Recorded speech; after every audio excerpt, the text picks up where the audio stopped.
Myasthenia gravis, MG, is a long-term neuromuscular disease that leads to varying degrees of skeletal muscle weakness.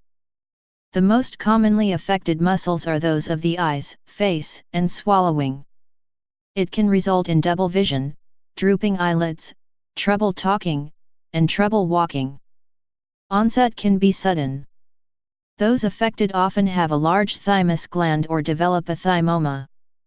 Myasthenia gravis is an autoimmune disease which results from antibodies that block or destroy nicotinic acetylcholine receptors at the junction between the nerve and muscle.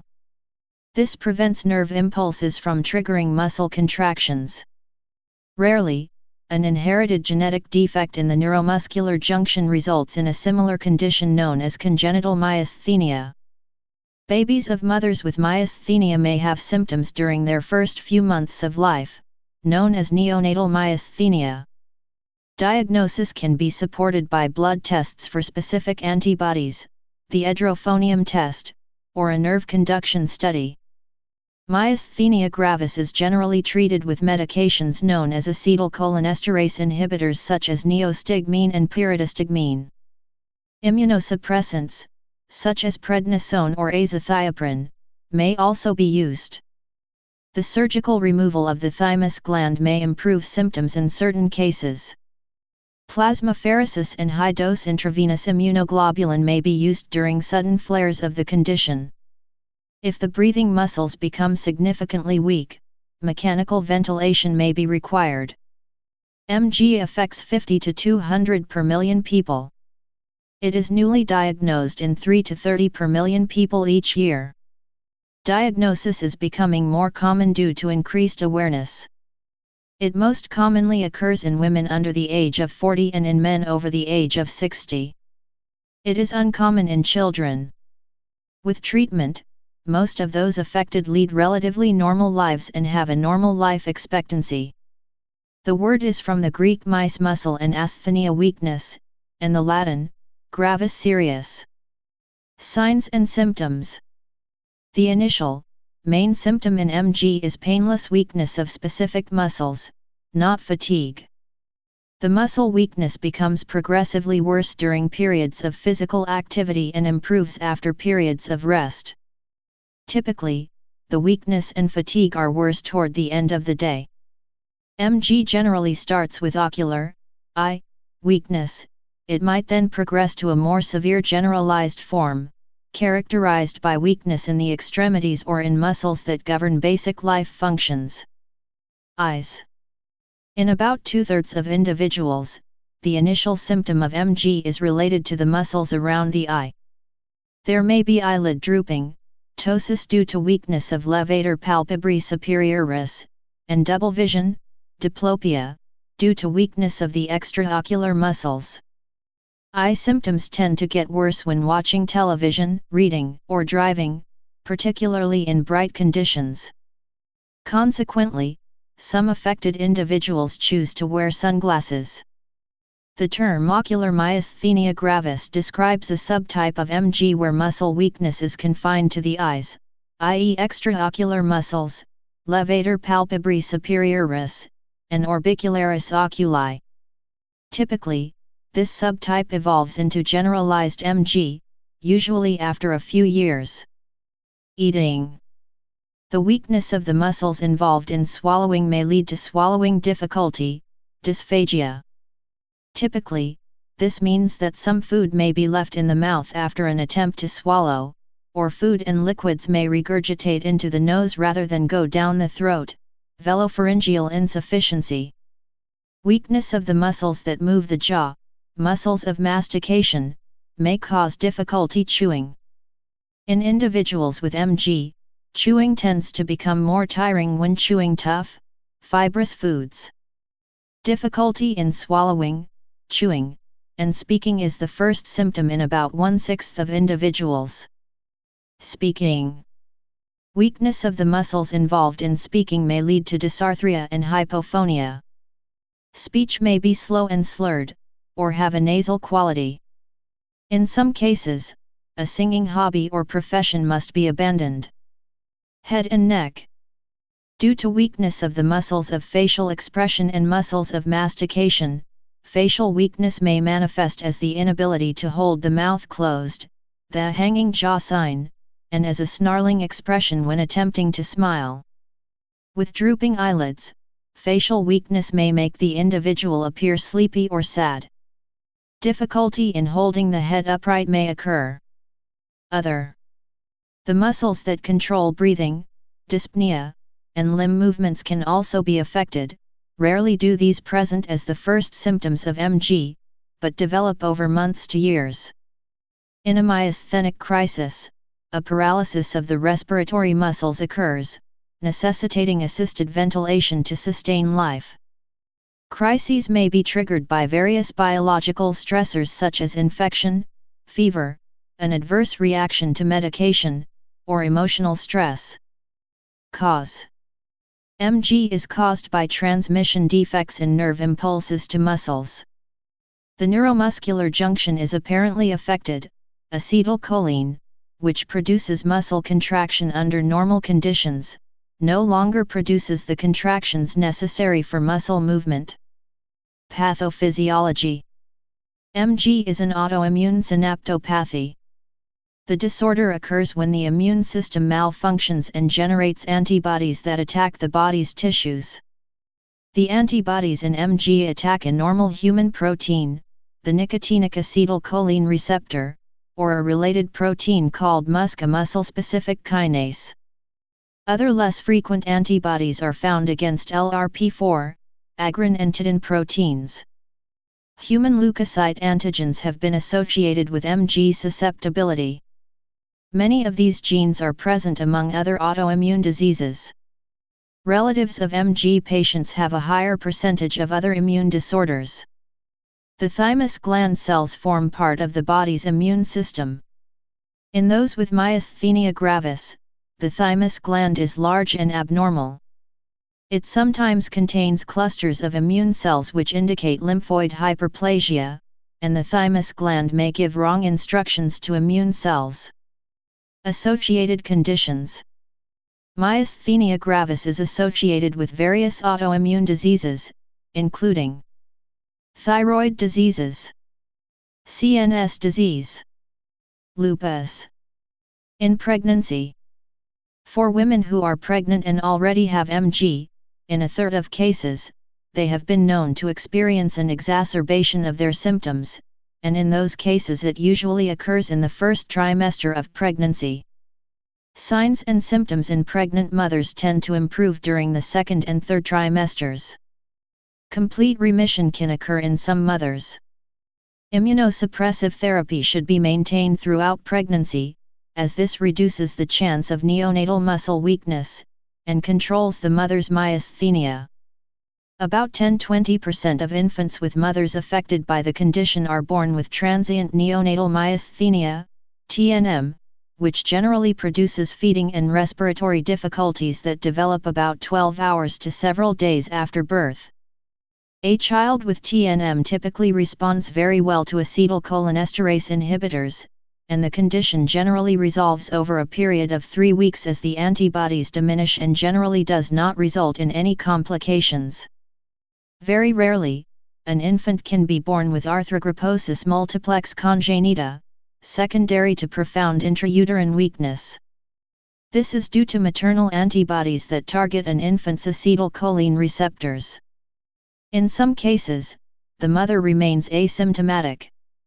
Diagnosis: MG can be difficult to diagnose, as the symptoms can be subtle and hard to distinguish from both normal variants and other neurological disorders. 3 types of myasthenic symptoms in children can be distinguished. Transient neonatal myasthenia occurs in 10–15% of babies born to mothers afflicted with the disorder, and disappears after a few weeks. Congenital myasthenia, the rarest form, occurs when genes are present from both parents. Juvenile myasthenia gravis is most common in females. Congenital myasthenias cause muscle weakness and fatigability similar to those of MG. The signs of congenital myasthenia usually are present in the first years of childhood, although they may not be recognized until adulthood. Physical examination. During a physical examination to check for MG, a doctor might ask the person to perform repetitive movements. For instance, the doctor may ask one to look at a fixed point for 30 seconds and to relax the muscles of the forehead. This is done because a person with MG and ptosis of the eyes might be involuntarily using the forehead muscles to compensate for the weakness in the eyelids. The clinical examiner might also try to elicit the curtain sign in a patient by holding one of the person's eyes open, which in the case of MG will lead the other eye to close. Blood tests. If the diagnosis is suspected, serology can be performed. One test is for antibodies against the acetylcholine receptor. The test has a reasonable sensitivity of 80–96%, but in ocular myasthenia, the sensitivity falls to 50%.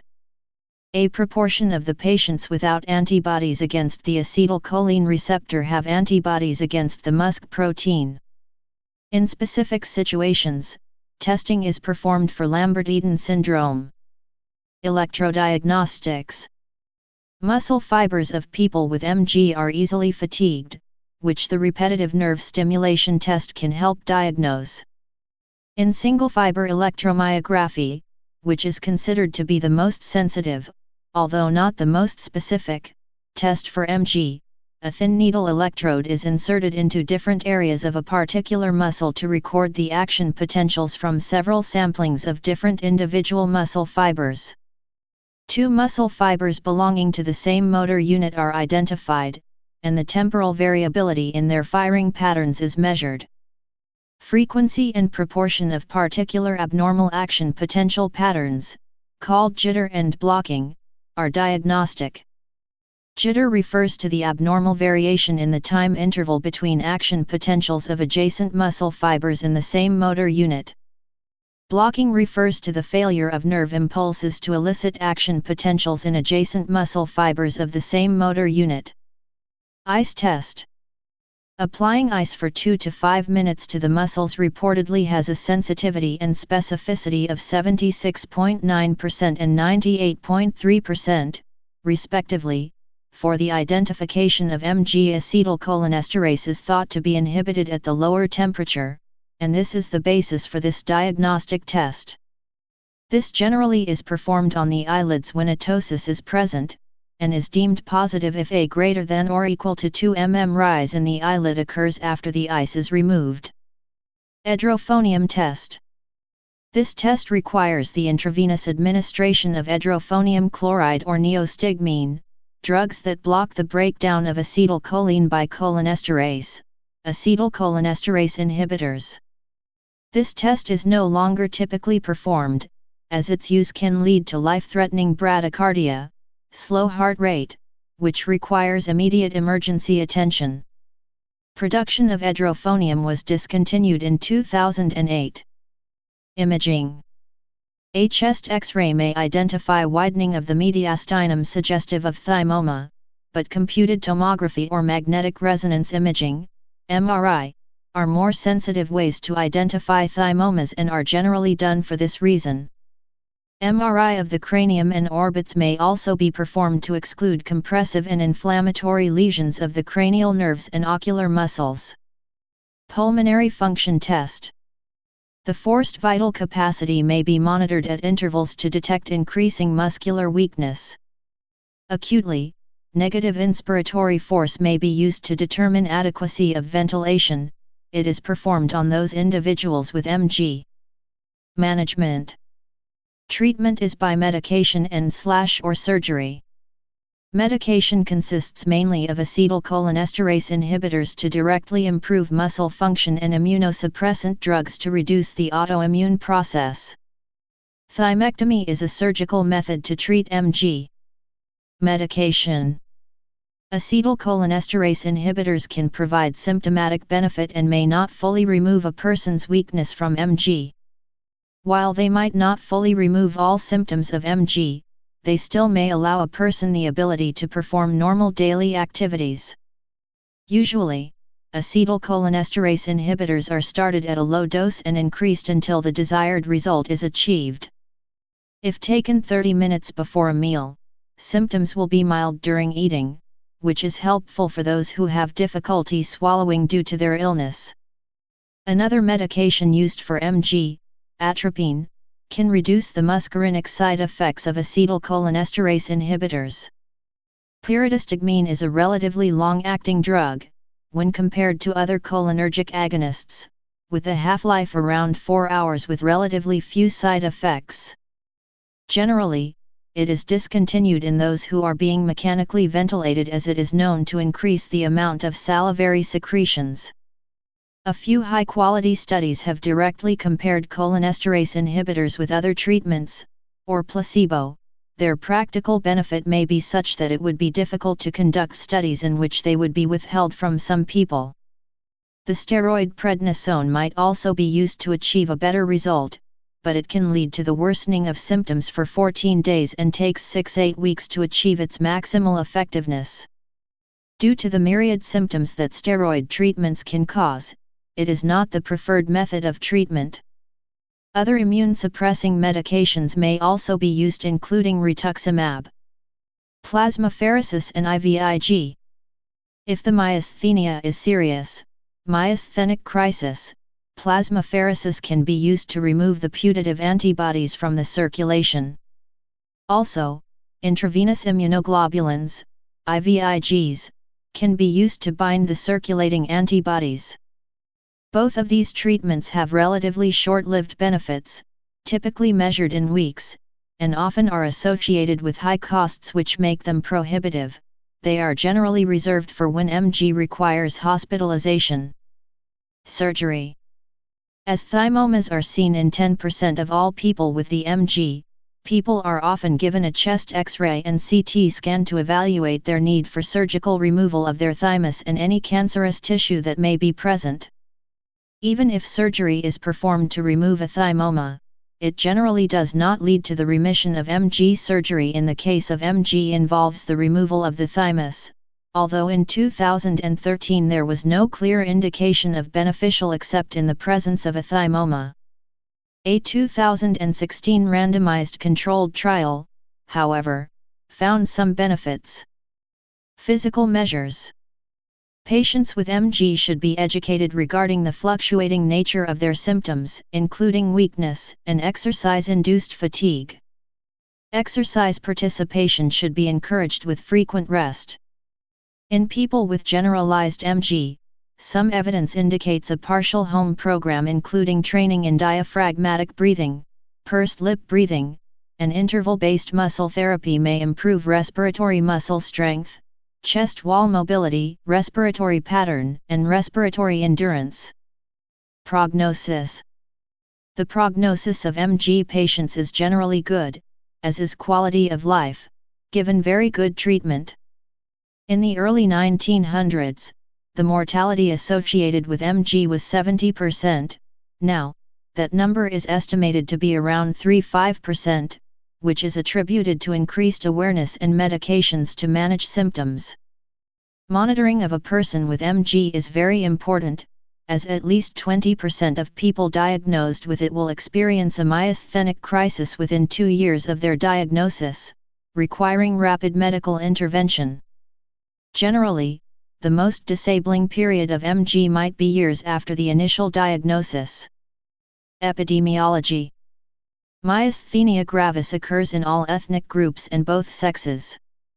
It most commonly affects women under 40 and people from 50 to 70 years old of either sex, but it has been known to occur at any age. Younger patients rarely have thymoma. The prevalence in the United States is estimated at between 0.5 and 20.4 cases per 100,000, with an estimated 60,000 Americans affected. Within the United Kingdom, an estimated 15 cases of MG occur per 100,000 people. History. The first to write about MG were Thomas Willis, Samuel Wilkes, Erb, and Goldflam.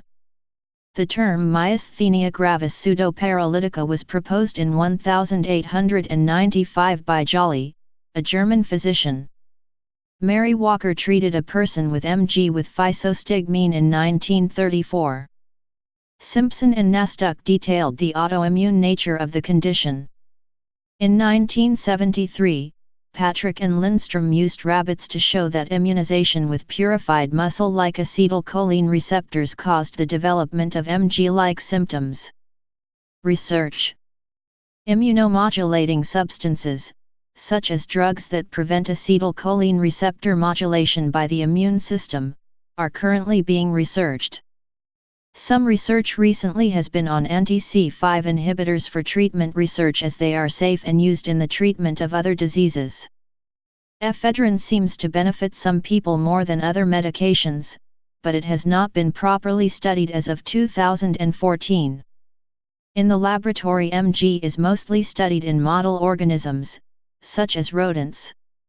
In addition, in 2015, scientists developed an in vitro functional all-human, neuromuscular junction assay from human embryonic stem cells and somatic muscle stem cells. After the addition of pathogenic antibodies against the acetylcholine receptor and activation of the complement system, the neuromuscular CO culture shows symptoms such as weaker muscle contractions. Notable cases: Brandon Cox, starting Auburn quarterback from 2005-2007. Connie Haynes, singer and actress. Christopher Robin Milne, the son of A. A. Milne, author of the Winnie the Pooh books and the person on whom Christopher Robin was based, lived with MG for several years before his death in 1996. Actor Roger Smith, husband of Anne Margaret, was diagnosed in 1980. Brazilian chess grandmaster Henrique Mecking, third in the world rankings at his career peak, abandoned playing because of the disease. Mecking eventually recovered and came back to playing over 10 years later. Augustus Pablo, Jamaican roots reggae and dub record producer, melodica player, and keyboardist. Suzanne Rogers, actress known for playing Maggie Horton on the NBC soap opera Days of Our Lives. Please subscribe and thanks for watching.